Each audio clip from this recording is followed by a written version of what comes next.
So hey everyone, welcome back to another quick and very interesting tutorial. And in this quick tutorial, I'm going to show you how you can see whole of your timeline in just one click on Premiere Pro. Now, for example, this is a long timeline over there.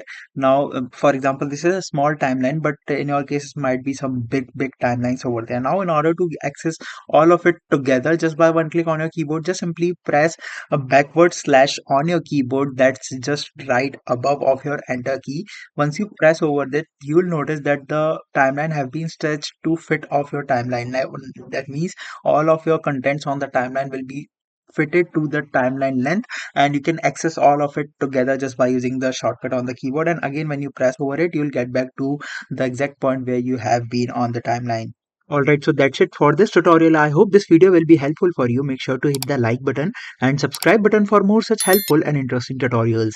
See you in the next one. Take care.